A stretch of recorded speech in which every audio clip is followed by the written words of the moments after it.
এসেই দেখছেন নিতাইয়ের গলাটা ফাঁকা। একদম প্রথমেই জিজ্ঞাসা করেছেন, নিতাই তোমার গলাটা ফাঁকা কেন? নিতাই যা বলে দিলেন, ওই অমুক গোসাই তুলে নিয়ে চলে গেল। ও আচ্ছা, যাই নিয়ে আসি। সাধুটা সরল গিয়ে, মানে তার অবস্থা ভালো, স্টেপিং আছে, মানে সিঁড়ি দিয়ে উঠতে হয়, তো সিঁড়ি দিয়ে উঠে নক করেছেন, হত্যা করেছেন।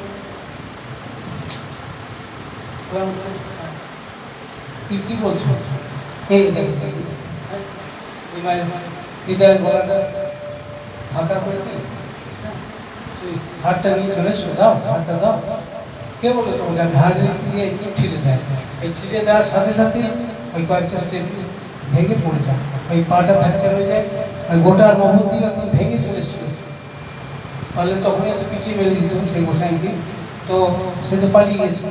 তো গুরুবাদ বলতেন মানে 7 দিনও পেরাবে, মানে 3 দিনের মাথা ওই গুণজ গাছে চেপে, এমন কিছু কিছু গাছ নয়, ওই ফুল তোলার জন্য গোলক চাপা গাছে উঠেছে, কেউ যেন মানে উপর থেকে মানে ফেলে যেন ভেঙে চুড়ে দেওয়ার, মানে পুরো একদম ফ্র্যাকচার হয়ে গেল ওটা, একবারে সাথে সাথে স্পট। সকালে বুঝে এই মহাপুরুষজন অপরাধের জন্য চলে গেল।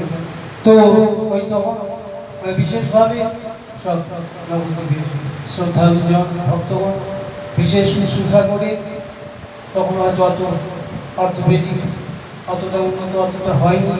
তো জোড়া লাগলো বয়স তো প্রায় 90 বছর বয়স, তো ওই পুরোপুরি সেটিং না হওয়ার জন্য খুঁড়িয়ে খুঁড়িয়ে চলত। তো গুরুবাদ বলতেন যে ও কথাই বলতো যে দুবার সাক্ষাৎ ভাবে মহাপ্রভুর দর্শন পেয়েছে। একবার ওই পদ্মাতে নৌকাতে করছে, খেয়াল কাজ করছে, সেই সময় মহাপ্রভু এসে বললেন, ভালো এই বংশী আমাকে একটু পার করে দেবো? হ্যাঁ পার করে দেবো, তুমি বসার তামাকটা খেয়ে, যে তামাকটা আচ্ছা যে বললে তুমি একটু খাবে না, আমি তামাক খাই না। তখন থেকে জানি বউ কিন্তু তামাক খায় না, বউ তামাক খায় না, নিজের মনে করছে। তো এইভাবে ওই পার করে দিয়েছেন, নদী পার করে দিয়েছেন, দিয়ে এতই আকৃষ্ট যে ওই চলে গেছে। তো আমাদের ওই এতে তো ওইভাবে হ্যাঁ যে পারে পার করে দিয়েছেন, আমি আকৃষ্ট হয়ে গেছি বলছেন, আর ভীষণ ভীষণ ছুটছি, হঠাৎ একটা পাহাড়ের উপর উঠে বিরাট বিসর্গ এই ভ্যানিস্ট অদৃশ্য হয়ে চলে গেল। এই একবার দর্শন, আরেকবার মানে তুফান, পদ্মাতে তুফান। সেই সময় উনি পদ্মাতে যাচ্ছেন, সেই সময় ভিতর থেকে প্রভু আমাকে রক্ষা করুন, প্রভু রক্ষা করুন এই বলা বলতে, এমন সময় ছোট্ট একটা নৌকাতে দেখছেন মহাপ্রভু এসেছেন, বংশী তুমি এই আমার এই হ্যাঁ এই তরির সঙ্গে এই নৌকার সঙ্গে তুমি বেঁধে দেন, তোমার নৌকা দিয়ে মহাপ্রভু পার করে দেন। এই রক্ষিত হলেন, 2বার সাক্ষাৎ ভাবে দর্শন পেয়েছে। তো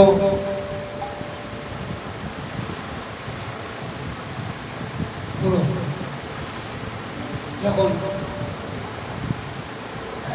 নবদ্বীপ পরিক্রমাতে ওই যে দর্শন করলেন দ্বিতীয় আলোকটি ওই পুলিয়ার চড়াতে মাধুমন্দিরে যাচ্ছেন, সকলেই দেবার জন্য প্রস্তুত হয়ে থাকতেন। তো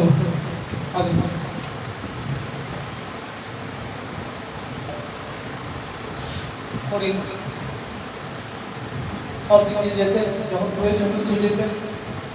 তারপর এখন দেখছেন লোক সংকট বাড়ছে, যে কথা বলছিল নবদ্বীপ পরিক্রমা, এখন নবদ্বীপ পরিক্রমা থাকতে প্রচুর লোক সব ওই সকলেই জানেন জানতেন যে সিদ্ধপুরুষ বিবেকানন্দ মহাপুরুষ কারোর সঙ্গে কথা বলে না, সেই সময় ওই ঠাকুরের বাসনা হচ্ছে, নিজেই বাসনা হচ্ছে। তো সব ফল ছুটছে, ওই কাপড় ছুটছে, বৃষ্টি ছুটছে। তো আগা ছুটছে, স্তূপাকার হয়ে যাচ্ছে একজন। আর এটা তো আরেকটা ঘটনা, আমি একসাথে সব বলছি। তো সব দূর থেকে ছুটছে। তো উনি কিন্তু নিজের মনেই কীর্তন ধরেছে, তোরাকে সাধু দেখবি আয়, তোরাকে সাধু দেখবি আয়, ঠাকুর বাতাস লাগুদায়, তোরাকে সাধু দেখবি আয়, তোরাকে সাধু দেখবি আয়, ঠাকুর বাতাস তোরাকে সাধু দেখবি আয়, তোরাকে সাধু দেখবি আয়। আমি বলছেন বাসনা সংসারে জঞ্জালে কাম আছেন জমনে,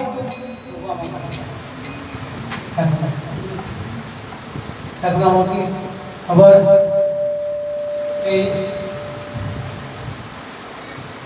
আমাকে আবার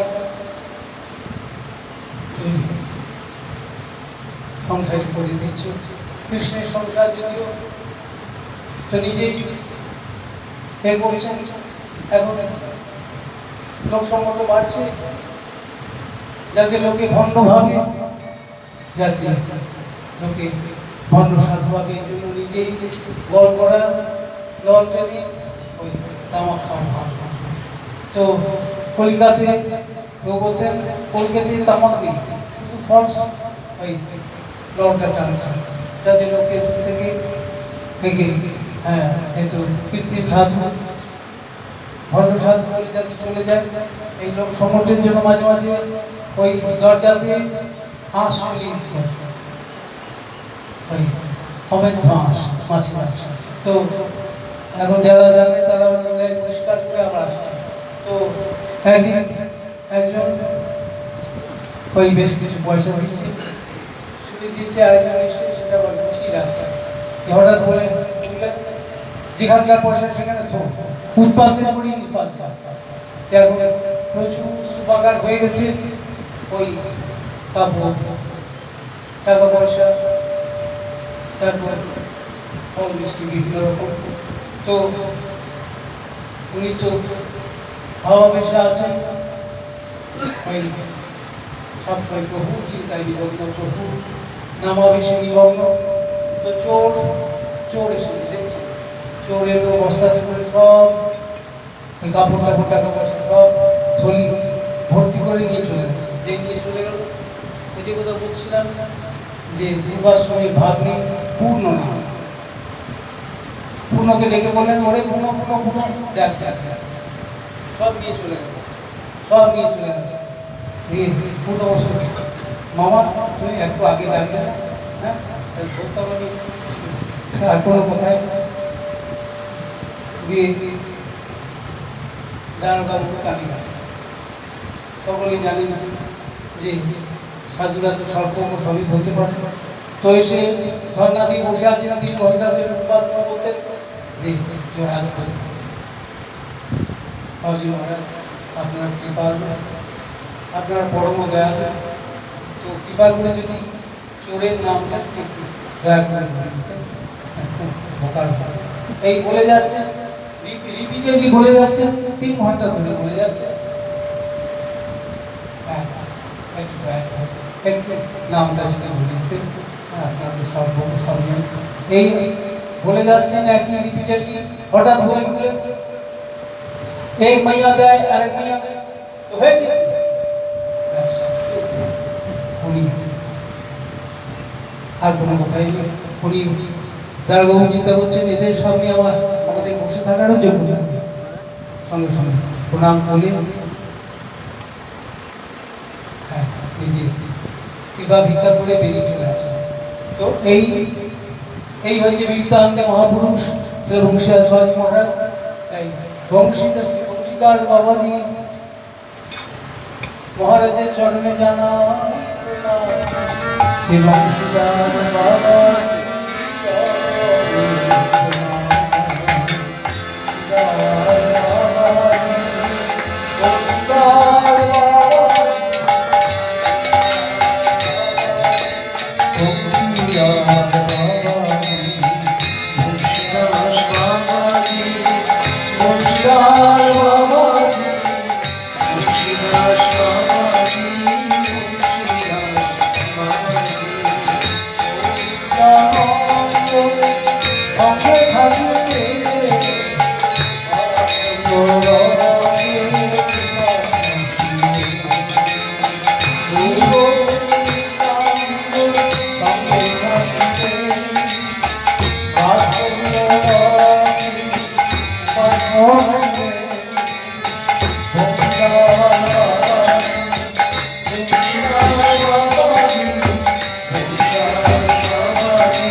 জয় গুরু জয় গুরু জয় গুরু জয়